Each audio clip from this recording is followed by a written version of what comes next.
Hello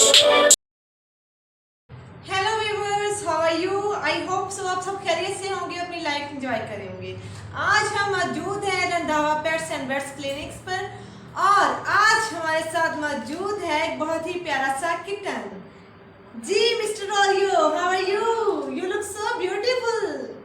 आप देख सकते हैं व्यूअर्स, ये किटन कितना प्यारा है। इसका नेम जो है वो ओरियो है और हम आज डिस्कस करेंगे ये जो केस हमारे पास आया हुआ है। आज डॉक्टर अभी आप हमें बताइएगा आप कैसे हैं?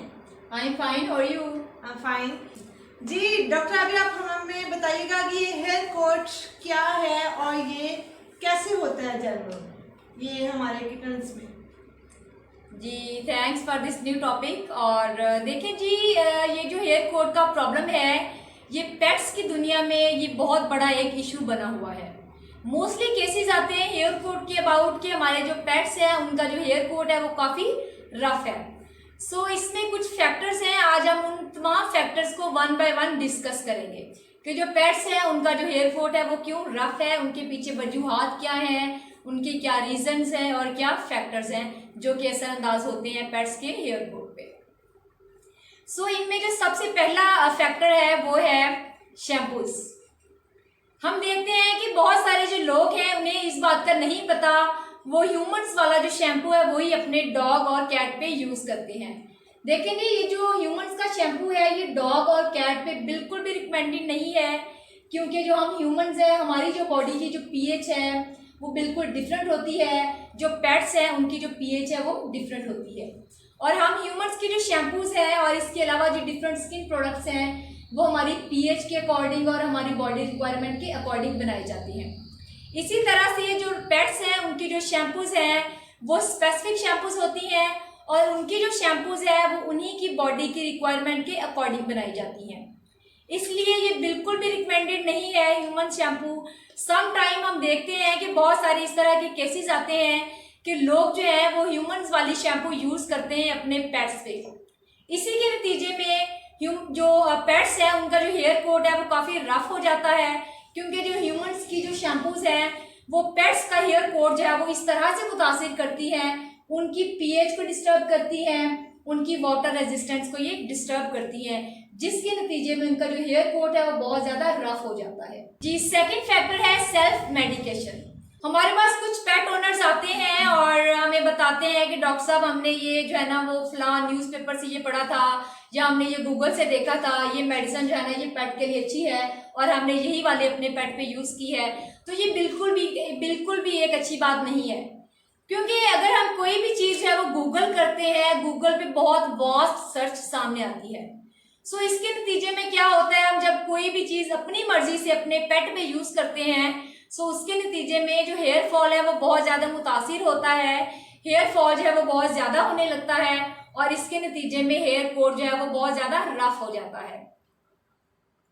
इसके अलावा जी बैलेंस डाइट हम जब अपने पेट्स को देते हैं तो क्या होता है, बैलेंस डाइट जैसा कि बहुत सारी कुछ कमर्शियल फीड हैं जो कि मार्केट में अवेलेबल हैं, जो कि किसी भी वेटनरी क्लिनिक्स पे भी अवेलेबल हैं, बहुत अच्छी फीड अवेलेबल हैं इनके पेट्स के लिए, जिनमें कैट है, डॉग में जैसा कि न्यूट्रागोल्ड है, रॉयल कैनिन है। चूंकि ये बैलेंस डाइट है, इनमें चूंकि इनकी फॉर्मुलेशंस बहुत बैलेंस क्वांटिटी में बनाई जाती हैं, विटामिन्स मिनरल्स इसमें बिल्कुल बैलेंस क्वांटिटी में मौजूद होते हैं।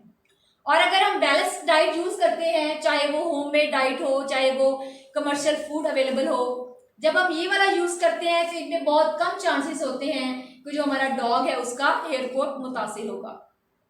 इसलिए हम यही रिकमेंड करते हैं कि अगर आप होम फूड दें अपने डॉग को या कैट को या कमर्शियल फूड दें, वो बिल्कुल बैलेंस अमाउंट में होना चाहिए। बस आप देख सकते हैं मिस्टर ओरियो को नींद भी आ रही है, तो ये साथ में रेस्ट कर रहे हैं और साथ में आपको अपना इंटरव्यू दे रहे हैं। चले जी, ये ओरियो की तो बातें हो गई, अभी हमारे कुछ फैक्टर्स रहते हैं जो कि हेयर कोट को मुतासिर करते हैं। So next one is regular brushing.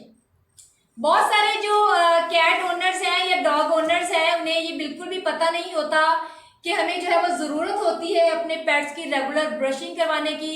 So regular brush अपने पेट्स को करते रहना चाहिए ताकि उनका जो हेयर कोट है उसके अंदर किसी भी किस्म का अगर डेब्रिस है या डस्ट है वो रिमूव होती रहे। समटाइम्स तो मैं बताऊं कुछ एक्सट्रीम कंडीशंस में ये होता है, कैट्स होती हैं, हमने बहुत सारी कुछ कैट्स देखी हैं जिनके टैंगल्स बने होते हैं और वो हमें समटाइम्स क्या होता है कि वो ब्रश करने के बावजूद भी वो रिमूव नहीं होते, हमें सीजर के साथ उनको रिमूव करना पड़ता है। सो इसकी वजह यही होती है कि लोग जो है वो रेगुलर ब्रशिंग नहीं कर पाते, जिसकी वजह से उनके टैंगल्स बनते हैं। देन समटाइम्स हेयर फॉल इतना ज्यादा हो जाता है कि एलोपेशिया भी हो जाता है। सो इसलिए व्यूअर्स हम रिकमेंड करते हैं कि आप अपनी कैट को, अपने डॉग को रेगुलर ब्रशिंग करते रहा करें, ताकि उनका जो हेयर कोट है उसके अंदर किसी भी किस्म की कोई डस्ट है, कोई डेब्रिस है, वो डेली का डेली रिमूव होता रहे। और जो रेगुलर ब्रशिंग है वो एटलीस्ट थ्राइस अ डे होनी चाहिए। So next factor is nutritional supplements. Sometimes कुछ इस तरह के केसेस भी आते हैं कि ओनर्स हमारे पास आते हैं, किसी के साथ भी वो मशवरा करके अपने जो है वो अपने पेट्स को न्यूट्रिशनल सप्लीमेंट्स देना स्टार्ट कर देते हैं। देखिए जी, ये जो ओरियो है ये भागता भागता मेरे पास आ गया है। Hello Oreo.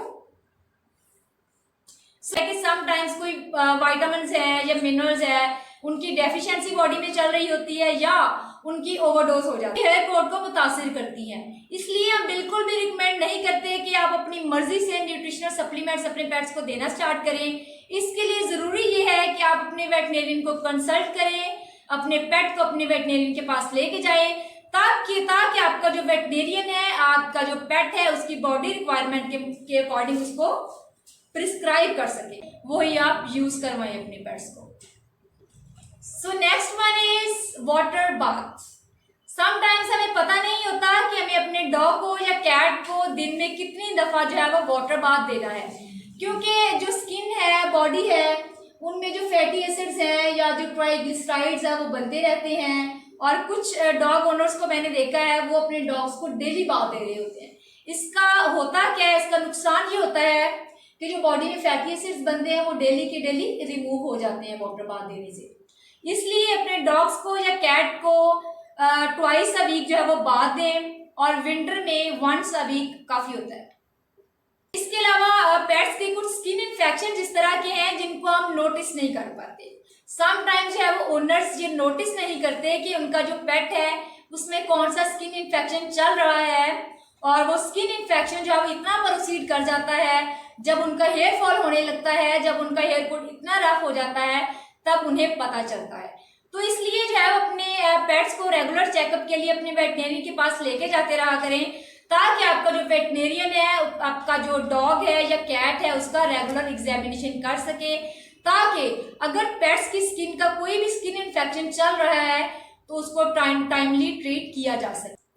कुछ स्किन इन्फेक्शन जिस तरह के हैं जो कि पेट्स का हेयर कोट रफ करने की वजूहात बनते हैं, लाइक रिंगवर्म है, स्केबीज, डर्मेटोफाइटोसिस, ये कुछ स्किन इन्फेक्शंस हैं। समटाइम्स स्किन का इन्फेक्शन, ये वाले इन्फेक्शन चल रहे होते हैं और हम नोटिस नहीं कर पाते। तो इसलिए जरूरी है कि आप अपने पेट्स को डॉक्टर्स के पास लेके जाएं, ताकि जो आपका वेटनेरियन है वो टाइमली आपके जो पेट्स हैं उनका प्रॉपरली एग्जामिनेशन करे, और इन केस के अगर कोई प्रॉब्लम चल रहा है तो उनका जो है वो टाइमली ट्रीट किया जा सके। सो अभी और यही कुछ फैक्टर्स हैं जो कि हेयर कोट को रफ करने की जो है वो वजह बनते हैं, तो इसलिए इनको नोटिस करना बहुत जरूरी है।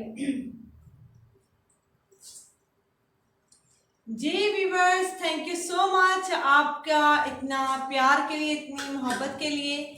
आप हमारी वीडियो को देखते हैं, शेयर करते हैं, लाइक करते हैं, कमेंट करते हैं, और आप इसी तरह हमें इनबॉक्स करते रहिए और इसी तरह हमें अपनी प्यार और मोहब्बत में याद रखें। Thank you so much, God bless you, bye bye.